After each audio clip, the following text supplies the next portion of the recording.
Good day everyone, we are Growth 7 and today we'll be presenting our interview about factors that influence sexual attraction.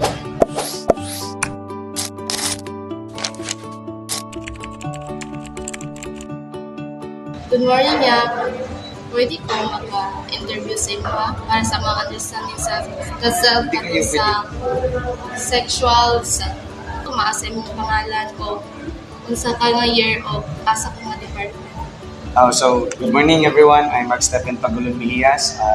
I am from the IBA College of Mindanao in a Bachelor Science of Criminology and I am a fourth year student. So, ask me what qualities do you usually find attractive in a person? So, what qualities nga pwede na kong sabi? So, what qualities akong kakita attractive sa persons is depende siya, but mostly yun, ang pinaka sa akong nga part is ang personality yun or ang inner self. Di man good siya mag-base ang long-term or run sa relationship between, ano siya, either way, babae or lalaki, pero straight.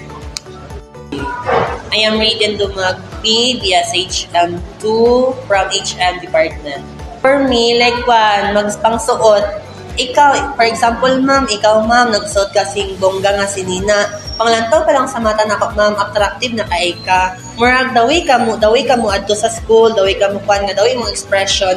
Murag, layo pa lang kay, kita na ko nga, wow, attractive kayo siya. Nga ba nga, daway siya nga panglantaw, siya attractive.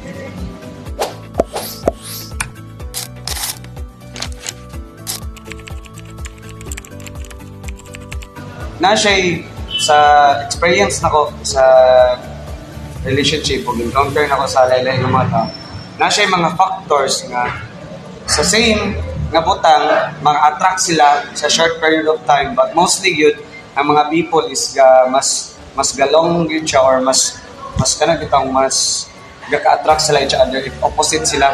Kaya namang ingon nga kanang replika sa imong parents bitaw ikaw kay di ba mas mostly nga dili kay mo bangi sa imong parents kay marag sa imong factors. So sa ako siya is na siya part nga oo gaka-attract ang mga tao sa same factors, pero sa akong experience is as much as long na opposite sila mas galas ang attraction sa isa.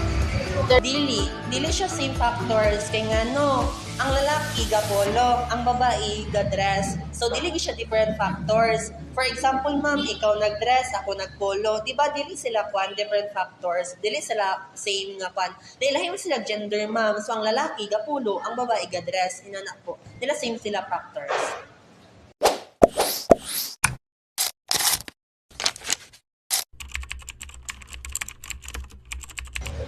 Sa ako agad is mas gaka-attract yun ko sa inner self sa tao. Bonus na lang siya ang physical since naanad manggod ta nga kung unsay standard sa tanan, mao pa datang standard. Pero sa ako agad, sa akong experience kay na nidako man ko sa mga tao nga dawat o unsa ka despite sa imong history as long as nga ginhatagan nimo chance imong kaugalingon nga mag-change.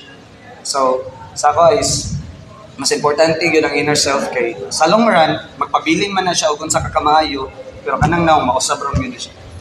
Natural no, lisod po kung imo ang beauty niya tapos lain ka og personality and values, di ba? Mas nice good ang nga ang personality values kung masabayan gyapon sa imong beauty, di ba? Perfect siya lang taon pero base ta sa mga personal values sa imong beauty kung guwapa ka or ka something ura ko ma-disappointed ko nga klase nga ta. For me, nasa ako personality na ko kay the way ko mag-show sa uban nga person nga communication, buutan muna ang values tapos ang personality kay more dili maguna siya mabase sa imong self, makita maguna sa uban kung unsa ka communicate o the way ka nga makisabay muna ang values and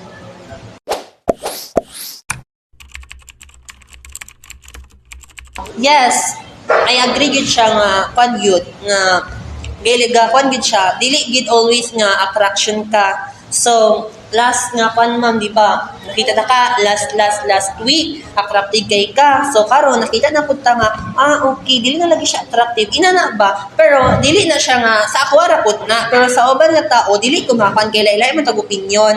So karon kay attractive ka sa ako, pero sa uban dili. Murag dili ko siya nga laylay bitay kwan, laylay bitag mindset, laylay bitag kwan, laylay bitag kwan, murag judge ina na ba? Nga daway ta nga daway ta nga magkwan sa tao nga attractive kayo siya, pero sa uban, okay raman, dili man, inana ba, pero exactly, dili ko siya always nga, makadto ka diri nga, always ka attractive, or dili ko siya always good nga, panglantaw ni mo nga, attractive ka always. Sa attraction, depende na siya either sa personal or sa physical. Kay sa physical, mo-change niya siya time to time. Kaya naman yung mga tao nga mausap ang aura kung mag-base na sa physical. Pero kung mag-base na sa personalities, depende na siya sa behavior. Right? Sa akong past experience, kay kung ano man ko, almost 4 years naman ko single. Kung nawala na gid ko nag-interact, balik, sugod og mga serious relationship. Tungod kay I was betrayed long run. Kaya bitaw makita nimo siya nga sa sugod kay consistent, good skill siya, not knowing na behind, na di siya hidden agenda. So,